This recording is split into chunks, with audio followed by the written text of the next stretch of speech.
Hey there.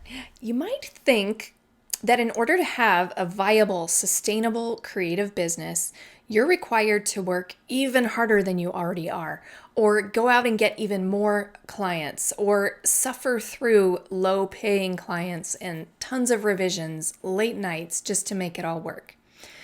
Well, I want to offer you a breath of fresh air today. You actually don't need to do all of those things.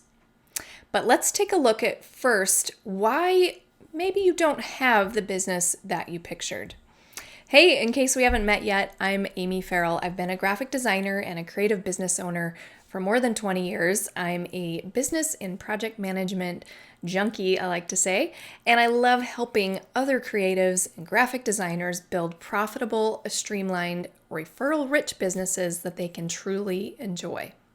There can be a lot of reasons your design business is feeling extra hard, but I'll talk about some of the common reasons I see and ones that I've personally experienced as well so that we can fix them. First reason why your business may not be working is your business looks like everyone else's. So when we're solo, it can feel like we're winging it, right? We have talent and experience, so we decide to sell the service that we're good at. Makes complete sense, right? But in this age of everything being online, it can be tempting to look around at how others are doing things and think, oh, that's a great idea. I'll do it that way too. Or they're charging this much for that thing. I guess I'll do that too. Or I really like this trendy look, so I'm going to make that part of my style too. This reminds me of a show that used to be on Food Network.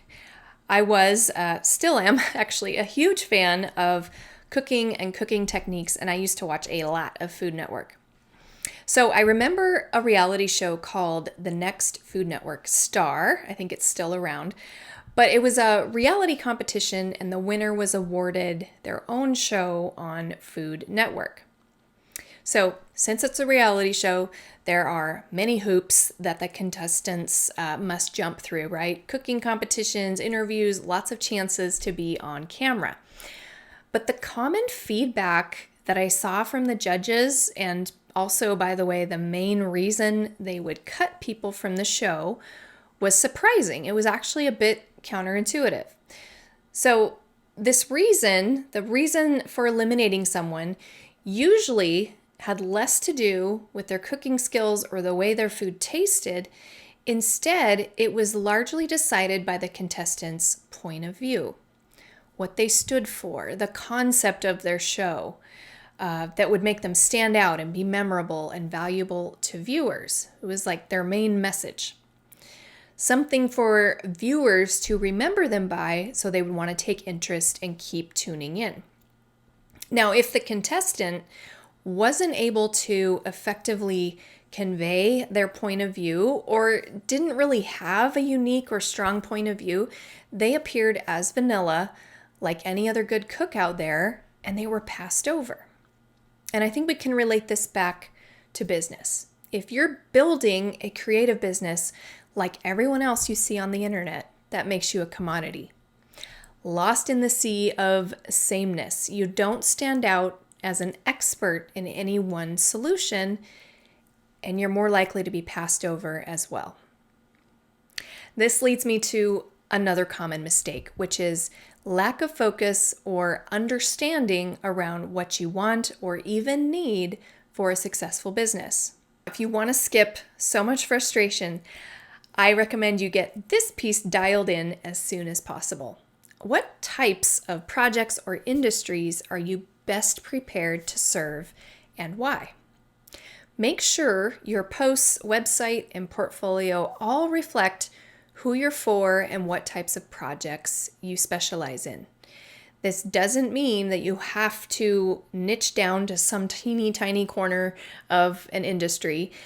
It also doesn't mean you can't take on projects that don't perfectly fit your specialty, but showing clearly what you do and who you can serve best makes you stand out in your marketing efforts. It gives you a point of view. It keeps you from looking vanilla. Now, number 3, a final mistake, and this is something I see all the time. only spending time on your client work and not giving ample time to work on your business. And I can completely relate. This was me. When I was in the early years of building my business, I thought I had to be working constantly, 10 to 12 hours a day on delivering client projects so I could keep the money coming in and meet my clients' deadlines. I remember feeling guilty if I took even an hour during the workday to create invoices or organize my office. I seriously would get this tight feeling in my chest, even if I took time to bill clients or clear the pile of paperwork from my desk. I mean, so silly.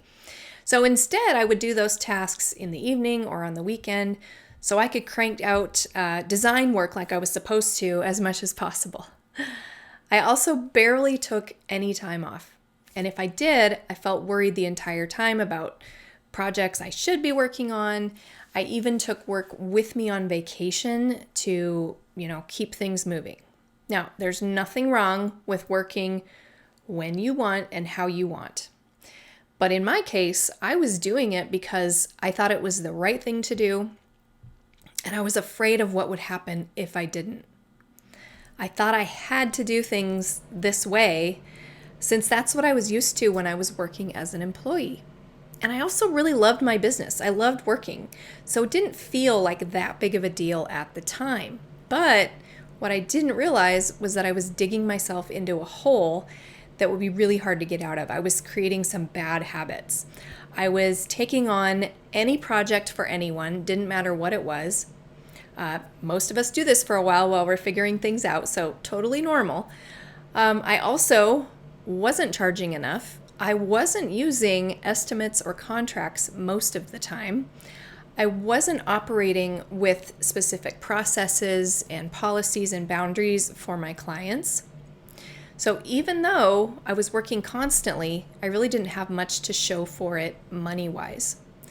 So I figured I'll just take on more projects and work harder. And I feared that if I didn't do that, I'd fail or not bring in any money that month. But the problem in all of this is that I wasn't treating myself as a business owner. I was behaving like an employee, thinking I needed at least 8 hours of billable work every day. And I'd worked in agencies where I often would work 8 to 10 hours a day with minimal breaks, if any, and eating lunch at my desk. So this didn't feel any different. And all this work time led to another problem. I did not take time to properly organize and truly run my business because I was doing client work all the time. I was simply reacting to the needs of my projects and clients, and that was pretty much it. Letting my business run me, letting it happen to me. This was a very powerless place to be. This eventually led to extreme frustration and burnout and a feeling of being out of control in my own business. So I learned later that I should have been spending 25 to 50% of my time working on my business. No wonder things were so disorganized and I was stressed out all the time. So all of the mistakes that I've mentioned here today are completely fixable, and it all starts with one word: focus. Focus on the handful of things that will truly improve your business. The bottom line, focus on the right things leads to clarity on what your next steps should be, and this leads you to profit and ease in your business. Once you have focus and clarity in your business, you'll experience more profit and ease. And it's not as hard as you might think to get there. So I hope this was helpful today. Click the links with this video if you want to dig deeper and continue this conversation.